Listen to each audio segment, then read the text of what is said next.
guys, welcome back to the home and homestead. Today we will be doing a water bath canning project where we will be making a flavorful sauce. We'll be doing a bold and spicy barbecue sauce. And for this we will use a tomato sauce base. So if you want to see in detail how I create my tomato sauce base for sauces such as ketchup or barbecue sauce, you can check out my video on ketchup 2 ways. I use the KitchenAid stand mixer with various attachments to very quickly and easily create the tomato base for this sauce that I use today. And I also go over some other options that you can use for processing your tomatoes to make a tomato sauce. So for today, I used 10 pounds of Roma tomatoes, which ended up being about 4 quarts of tomato sauce. Once the tomatoes were cored, peeled, and seeded, and the remaining sauce was pulled out of the tomatoes, and ended up being about 40 Roma tomatoes total. So I have approximately 4 quarts of tomato sauce in the Nesco Roaster here, and I just turned it on to 350 degrees, and I will add the ingredients I have here to the tomato sauce. So first what we will add is 1.5 cups of finely minced onion. Mix that in. To that we will add 1/2 cup of molasses.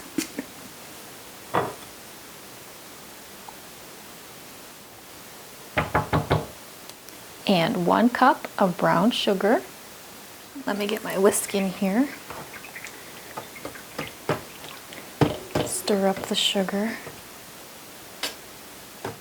2 cups of white vinegar, 5% acidity. 1/2 cup of Worcestershire sauce. 1 pint or 2 cups of cowboy candy. You can check out my video on that to see how I make my candied jalapenos, or cowboy candy as some people call it, and there's a link to my website as well. Now we'll add the spices. So we'll do 1 teaspoon of black pepper, 1 teaspoon of chipotle pepper, 1 tablespoon of mustard powder, 1 tablespoon of garlic powder, 1 tablespoon of smoked paprika,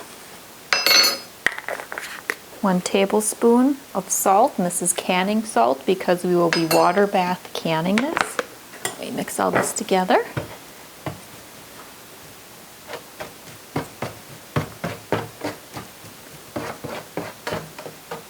And 1 teaspoon of liquid smoke. And this is the hickory flavor. Alright, so I have this turned up to 350 degrees. So we'll bring this up to a boil. Then I'll use the immersion blender and get a nice smooth finish to that. And then we'll start letting it cook down and thicken. Okay, so the bold and spicy barbecue sauce has been cooking at 350 degrees. I brought it up to a boil, and it has been boiling for about a ½ hour. So now I'm going to use my immersion blender and go through and smooth it out a bit, blend up any large pieces of the peppers from the candied jalapenos or cowboy candy. Let's use the immersion blender and get this sauce nice and smooth.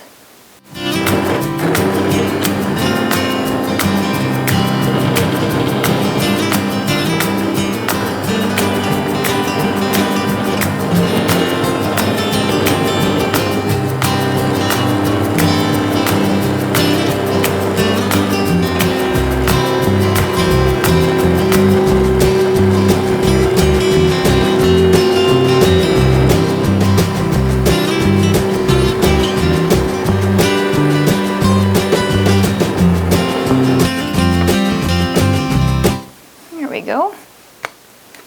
It's nice and smooth now. So I'll put the cover back on. Okay, so we have the barbecue sauce all immersion blended and it's a nice smooth consistency. So now I will turn it down to 300 degrees and we'll cook this for about 2 hours to start. Our goal is to cook down and evaporate this sauce until it's about half of the volume. and I just tasted it and it's very nice and bold and spicy and smoky and the flavors I was going for. And hopefully as this continues to cook down and condenses, that will further intensify the flavors. We'll have a nice bold and spicy barbecue sauce. So we'll let this cook at 300 degrees. We'll start for 2 hours and we'll come back and check the consistency at that point in time. Alright guys, the bold and spicy barbecue sauce has finished cooking.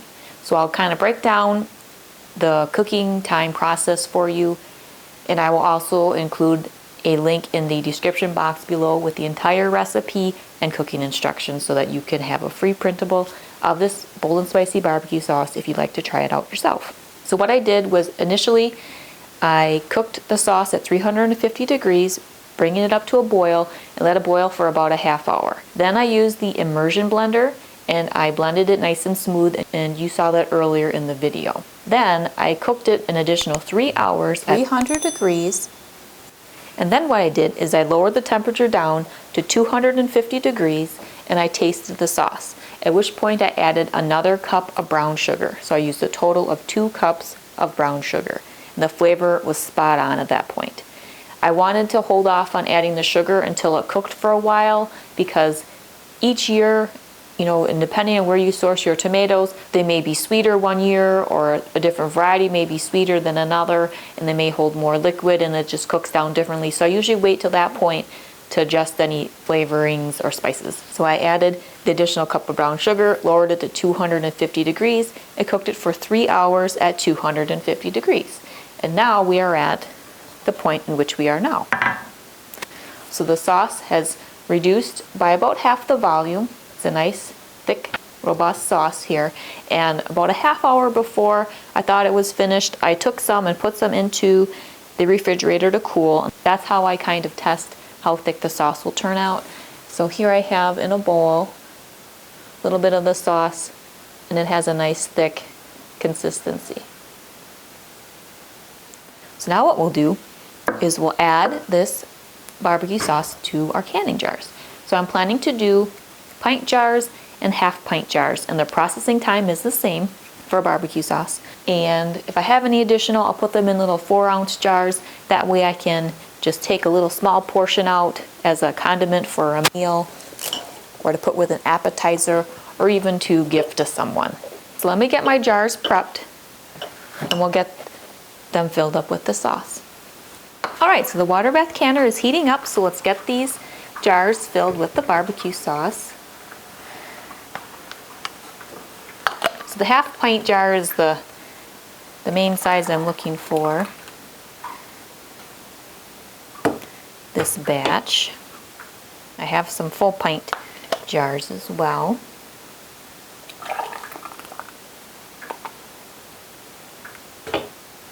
We're going to fill these to a 1/2 inch headspace.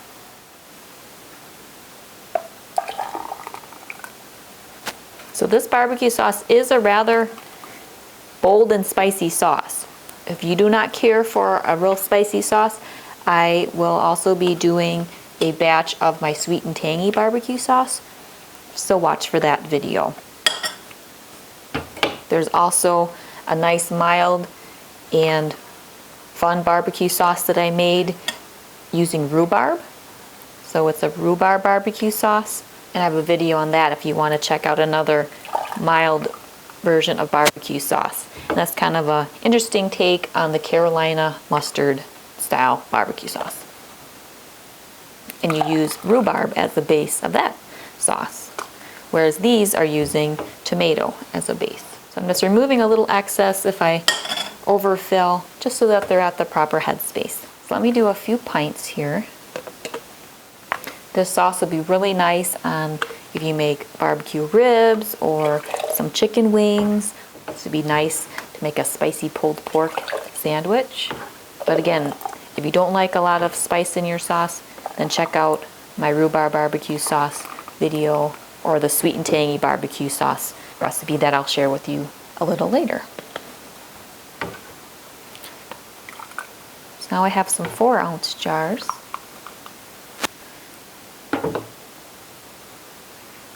These are great for sharing, or if you're just having a quick supper with maybe some chicken tenders and french fries and you just want some barbecue sauce on the side.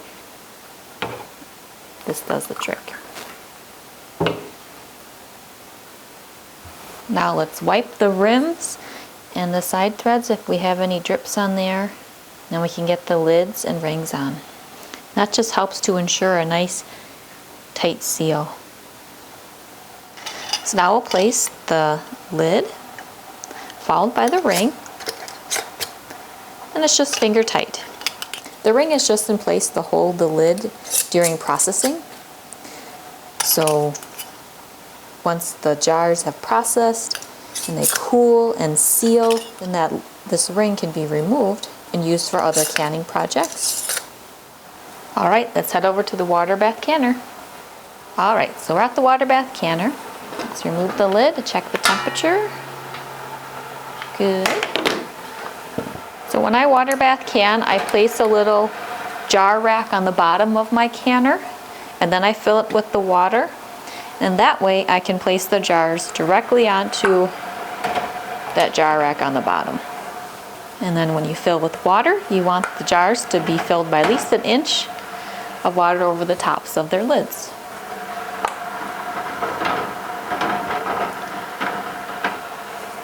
Okay, we'll put the cover back on. And these process for 20 minutes, and that's the minimum processing time. And whenever you're canning, you want to make reference to your altitude. That may affect your processing times both for water bath canning and pressure canning. Today we're doing water bath canning, so on the left it shows altitude in feet, and based on where you live, whatever your altitude is, you will increase the minimum processing time by that many minutes. So 20 minutes is the minimum, add as necessary. And that's just something to be mindful of whenever you're canning. So we'll let these jars process. In the meantime, I'm going to clean up the roaster oven and some of the tools I've been using, and I'll show you how I clean my Nesco roasters. So when I make various sauces that I want to thicken up over an extended amount of time, I really like to use my Nesco roasters. I have two different sizes. This is a 6-quart that I use today. I also have a very large one, which is 18 quarts. And these work really well because they free up the stove top, and I can just basically set it, more or less forget it for a few hours at a time, and come back and check it periodically. But what you will find when you use a roaster oven, you'll get kind of cooking debris on the lid, and it kind of collects on the sides here. So what I'll do is I'll fill this with some warm soapy water. So it's just warm water and some dish soap. And I replace the lid.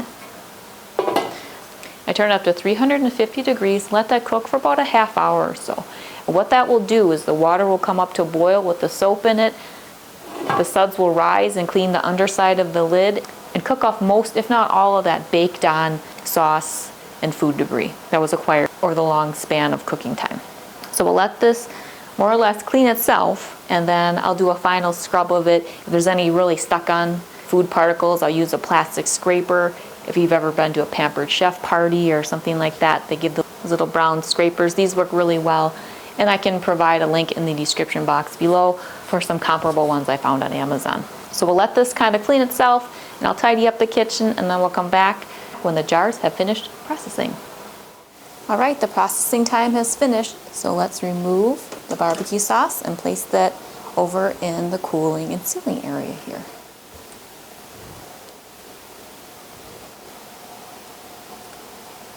There's just a couple little 4-ounce jars that did not fit. I'll place them in the canner and process them real quick. And then we'll take a peek at the finished product here. So here's a closer look at the Bold and Spicy BBQ Sauce we did today. It has a nice spicy and robust flavor, and I really like the way this recipe turned out. So we took 10 pounds of Roma tomatoes and mixed that with some kitchen and pantry staples, and we created this delicious spicy sauce that can be used in recipes as a condiment and shared with friends and family. And we were able to make nearly 8 pints of barbecue sauce out of that. I have a few more jars in the canner that are processing, so I think this is a good turnout and an excellent use of some tomatoes at the end of the year of our harvest. So watch for more flavorful sauce recipes. I have ketchup 2 ways, you can check that out, and I go in detail how to process tomatoes, and I tested out 2 new recipes for that. We have our bold and spicy barbecue sauce here, and I will share with you guys a sweet barbecue sauce as well. It's not nearly as spicy as this, and there's also a nice rhubarb barbecue sauce that you can check out as well. And candied jalapenos or cowboy candy that we used today, I actually canned in a video I will be sharing with you, where you just spend some time with me in the kitchen and you can with me. And I did a couple different batches of the cowboy candy for that, and you can check out some different versions that I did for that recipe. Well, I hope you're having a fantastic day. If you're new to the channel, please consider subscribing. If you enjoyed the video, please give it a thumbs up. See you next time. Take care.